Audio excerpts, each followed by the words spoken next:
Hello, ഞാൻ ഇന്നൊരു അടിപൊളി ചിക്കൻ ബിരിയാണിയുടെ റെസിപ്പി ആയിട്ടാണ് വന്നിരിക്കുന്നത്. സൂപ്പർ ടേസ്റ്റി ബിരിയാണി എങ്ങനെ ഉണ്ടാക്കാമെന്ന് നോക്കാം. അധികം ഓയിലില്ലാതെ അധികം മസാല ഇല്ലാതെ എളുപ്പത്തിന് ഉണ്ടാക്കാൻ പറ്റുന്ന അടിപൊളി ബിരിയാണിയാണ് കേട്ടോ. അത് നിങ്ങൾ തീർച്ചയായും ഒന്ന് ട്രൈ ചെയ്ത് നോക്കണേ. അപ്പോൾ നമുക്ക് ബിരിയാണി ഉണ്ടാക്കാം. ഞാൻ 2 കിലോ ചിക്കനാണ് കേട്ടോ എടുത്തിട്ടുള്ളത്.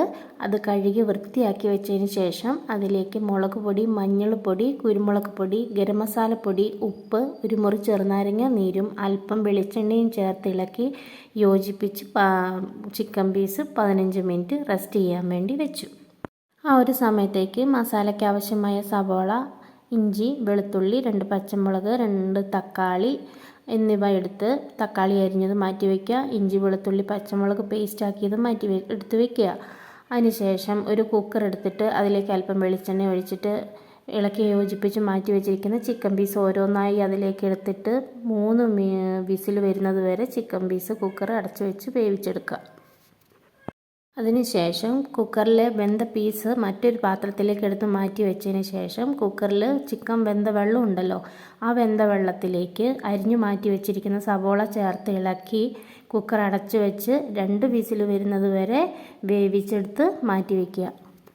ആ ഒരു സമയത്തേക്ക് ഒരു പാനിലേക്ക് അല്പം എണ്ണ ഒഴിച്ചിട്ട് ചിക്കൻ പീസ് ഓരോന്നോരോന്നായി അതിൽ നിരത്തി വെച്ച് തിരിച്ചു മറിച്ചു വിട്ട് വേവിച്ചെടുക്കുക. ഒരുപാട് ഓയിലിൽ മുക്കി പൊരിക്കേണ്ട ആവശ്യമില്ല.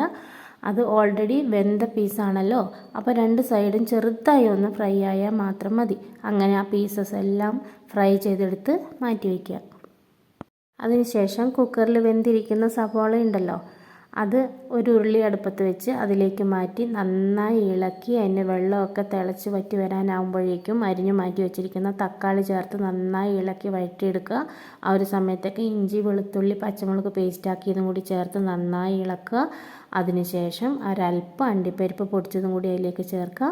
1 സ്പൂണ് നെയ്യും കൂടി ചേർത്ത് നന്നായി ഇളക്കി മസാല റെഡിയായി വരുമ്പോഴേക്കും നമ്മുടെ വറുത്ത് മാറ്റി വെച്ചിരിക്കുന്ന ചിക്കൻ പീസ് അതിലേക്ക് ചേർത്ത് ഇളക്കി 2 സ്പൂൺ തൈരും കൂടി ചേർത്ത് ഇളക്കി യോജിപ്പിച്ചിട്ട് മല്ലിച്ചപ്പ്, പുതിന അരിഞ്ഞതും കൂടി ചേർത്ത് ഡെക്കറേറ്റ് ചെയ്ത് ഇളക്കി യോജിപ്പിച്ച് സെറ്റാക്കി നല്ല അടിപൊളി മസാല റെഡിയാവും. ഈ മസാല നിങ്ങൾ തീർച്ചയായും ഒന്ന് ഉണ്ടാക്കി നോക്കണേ, സൂപ്പർ ടേസ്റ്റാണ് കേട്ടോ.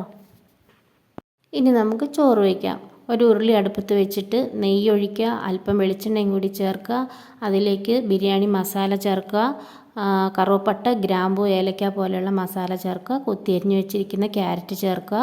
അതിനുശേഷം അളന്ന് മാറ്റി വെച്ചിരിക്കുന്ന വെള്ളം ചേർത്ത് ഉപ്പും ചേർത്ത് ഒരു മുറി ചെറുനാരങ്ങ പീസാക്കിയതും കൂടി ചേർത്ത് ഇളക്കി യോജിപ്പിച്ച് അടച്ചു വെച്ച് വെള്ളം തിളച്ച് വരുമ്പോഴേക്കും കഴുകി മാറ്റി വെച്ചിരിക്കുന്ന അരിയും കൂടി ചേർത്ത് ഇളക്കി അടച്ചു വെച്ച് 5-6 മിനിറ്റ് നല്ല തീയിൽ വേവിച്ചെടുക്കുക. അതിനുശേഷം തീ വലിച്ചിട്ട് ചെറിയ തീയിൽ വേണം കേട്ടോ ചോറ് വേവാൻ വേണ്ടിയിട്ട്. ചോറ് വെന്ത് മേലെ സെറ്റായി വരുമ്പോഴേക്കും വറുത്ത് മാറ്റി വെച്ചിരിക്കുന്ന ഉള്ളി, അണ്ടിപ്പരിപ്പ്, മുന്തിരി അതിലേക്ക് ചേർക്കുക. ഞാൻ ചെറിയ പീസസ് ആക്കി വെച്ചിരിക്കുന്ന പൈനാപ്പിൾ ഉണ്ട്, ഞാൻ എൻ്റെ ബിരിയാണിക്ക് പൈനാപ്പിൾ ചേർക്കാറുണ്ട് കേട്ടോ.